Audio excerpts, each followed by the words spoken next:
জাহান্নামের স্তর হলো 7টা। জাহান্নামের স্তর কয়টা? 7টা।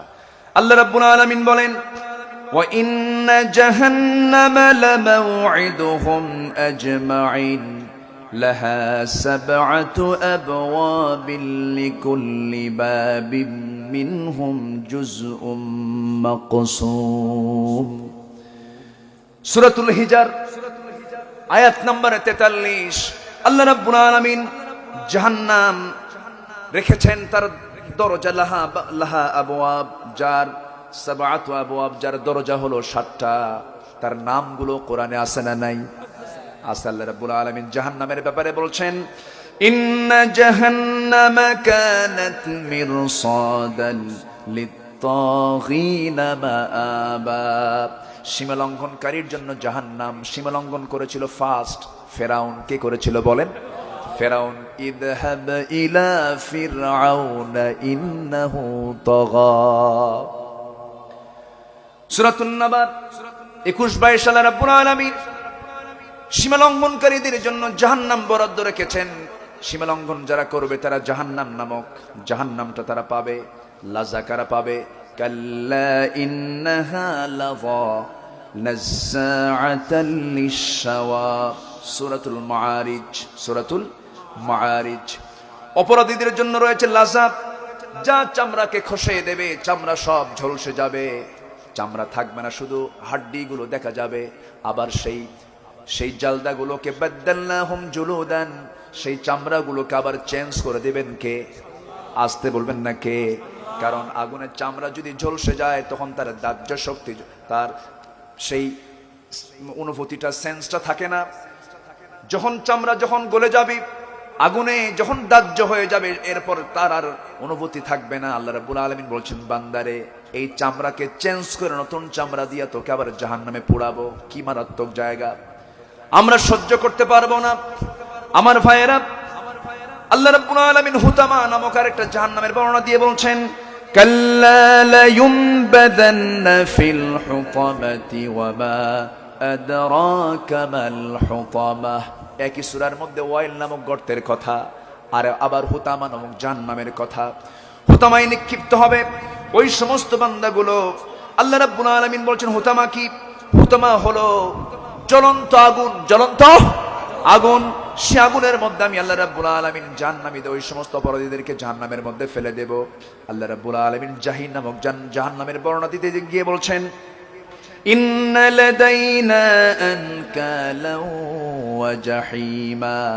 সূরাতুল মুজাম্মিল 12 নম্বর আয়াত আল্লাহ রাব্বুল আলামিন বলছেন, সেই সমস্ত অপরাধীদেরকে আমি আল্লাহ রাব্বুল আলামিন শিকল দিয়ে তাদেরকে নিয়ে আসবো, এবং জাহান্নাম নামক অগ্নিকুণ্ড আমি তাদের জন্য আমি রেখে দিয়েছি।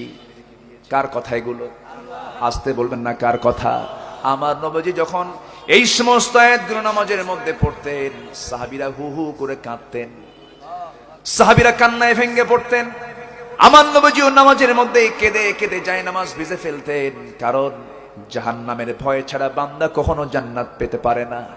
জাহান্নামটার ভয় যদি বান্দার মধ্যে যত বেশি কাজ করবে, খারাপ কাজ তার জীবনে সহজে আসতে পারে না। আমার ভাইয়েরা, সাইর নামক দশক আল্লাহ রাব্বুল আলামিন দিবেন কাদের জন্য? ইন্না আ'তাদনা লিল কাফিরিনা সালাসিলা ওয়া আগলালা ওয়া সাঈরা। আমি আল্লাহ রাব্বুল আলামিন কাফিরদের জন্য নির্ধারণ রেখেছি শিকল, বেড়ি, সাইর অর্থাৎ জাহান্নাম। কার কথা? সূরাতুদ দাহার 4 নম্বর আয়াত আপনারা ব্যাখ্যা করে একটু বোঝার চেষ্টা করবেন। সময় যেহেতু অল্প, একটু একটু করে বলছি। নাম্বার 6 হলো আল্লাহ রাব্বুল আলামিন বলছেন সাকার। এই দোজখটা কি? সাউসলিহি সাকার ওয়া মা আদরাকা মা সাকার লা তুবকি ওয়া লা তাযর লাওয়াহাতুল লিল বাশার। জোরে বলি আল্লাহু আকবার। আল্লাহ রাব্বুল আলামিন বলছেন সূরাতুল মুদ্দাসসিরের ভিতরে, অচিরে আমি তাকে সাকার নামক দোজখে প্রবেশ করাবো। আপনি কি জানেন সাকারটা কি? সেই সাকারের অবস্থাটা কি?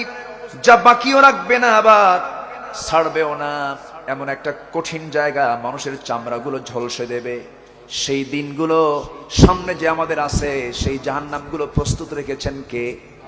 আসতে বলবেন না কে রেখেছেন? আল্লাহ রেখে দিয়েছেন। আল্লাহ রাব্বুল আলামিন 7 নম্বর জাহান্নামের বর্ণনা দিতে গিয়ে বলছেন, আল্লাহ রাব্বুল আলামিন বলেন, ওয়া আম্মা মান খাফফাত মাওয়াজিনুহু, সবাই বলেন, ওয়া আম্মা মান খাফফাত মাওয়াজিনুহু ফাউম্মুহু হাফিয়াহ ওয়া মা আদরাকা মা হিয়া নারুন হামিয়াহ। এটা তো শেষের দিকে আসলো। আগে আল্লাহ রাব্বুল আলামিন আশার দিক তুলে ধরেছেন, এরপরে হতাশার দিক তুলে ধরেছেন। আশার দিকটা কি? فَأَمَّا مَنْ ثَقُلَتْ مَوَازِينُهُ فَهُوَ فِي عِيشَةٍ رَاضِيَةٍ وَأَمَّا مَنْ خَفَّتْ مَوَازِينُهُ فَأُمُّهُ هَاوِيَةٌ। কিয়ামতের দিন যার আমলের পাল্লাটা ভারী হয়ে যাবে, তার জন্য সুন্দর জান্নাত বরাদ্দ হয়ে যাবে। আমলের পাল্লাটা যার খালি ফাঁকা হয়ে যাবে, দুর্বল হয়ে যাবে, পাতলা হয়ে যাবে, আল্লাহ বলছেন আমি তাকে হাফিয়া নামক জাহান্নামের অধিকারী করে দেব। ফাউম্মুহু, উম্মুন মানে মা, উম্মুন মানে কি? মা। মানে ফাউম্মুহু হাফিয়া মানে সে তার হাফিয়া নামক দোজখের কোলে ঢুকে যাবে। হাফিয়া নামক দোজখের কোলে ঢুকে যাবে। উম্মুন মানে মা, মানে মায়ের কোলে যেমন সন্তান থাকে, তেমনি হাফিয়া নামক জাহান্নামের ভিতরে সে এইভাবে ঢুকে পড়বে, তার প্রতি কোনো দয়া করা হবে। সেই হাফিয়াটা কি? আল্লাহ রাব্বুল আলামিন এটাও বলছেন, ওয়ামা আদরাকা মা হিয়া নারুন হামিয়া। সেটা হলো জ্বলন্ত আগুন। সব জ্বলন্ত আগুন। আগুন প্রস্তুত রেখেছেন কে? আসতে বলবেন না কে? আল্লাহ। আমার বন্ধুগণ, সূরা হুমাযা, সূরা জিলজাল, এই সমস্ত আয়াতগুলো দিয়ে আমরা মাঝে মাঝে নামাজ পড়বো, নীরবে তাহাজ্জুদটা পড়ে চোখের পানি ফেলে ফেলে কাঁদবো। আমরা যদি আয়াতগুলো বুঝতাম আমরা ভালো হয়ে যেতাম। আমরা আয়াতগুলো বুঝে বুঝে আমরা পড়ার চেষ্টা করব। আল্লাহ রাব্বুল আলামিন 7 শ্রেণীর জন্য গাই নামক দোজখ রেখে দিয়েছেন। গাই নামক দোজখের 7 শ্রেণীকে উঠান, 7 শ্রেণীকে সেই জায়গায় ঢোকানো হবে। আল্লাহ রাব্বুল আলামিন সূরা মারইয়ামের 59 নম্বর আয়াতে আল্লাহ রাব্বুল আলামিন বলছেন, ফাখালাফা মিন বা'দিহিম খালফুন أضاعوا الصلاة واتبعوا الشهوات فسوف يلقون غيا। গাই নামক দোজখ আমি তার জন্য বরাদ্দ রেখে দিয়েছি। তাফসীরে কুরতুবীতে এসেছে 7 শ্রেণীর জন্য গাই নামক দোজখটা ভরাট করে দেওয়া হবে। নাম্বার 1 হলো যে জিনাকার জিনা করতে করতে অভ্যস্ত হয়ে গেছে, এমন লোক তো বাংলার জমিনে নাই। আসতে বলবেন না, আছে না নাই? ও যুবকরা, জিনার দিকে তাকায়ও না, জিনার কাছে তোমরা যায়ও না। ওয়ালা তাকরাবুজ জিনা ইন্নাহু কানা ফাহিশা। জোরে বলি আল্লাহু আকবার। জিনা মানে আমরা অনেকেই মনে করি শুধু নারী পুরুষ, চূড়ান্ত লেভেলে যাওয়ার নামই জিনা, তা কিন্তু নয়। চোখের জিনা আছে না নাই? আসতে বলবেন না, আছে না নাই? মোবাইল দিয়ে জিনা কি হয় না? আসতে বলবেন না, হয় না? চরম একটা ফিতনা হলো মোবাইল। মোবাইলকে দেখার আগে আপনার ঈমানকে মজবুত করতে হবে। আপনি মোবাইল দেখছেন আর আমাকে দেখছেন কে?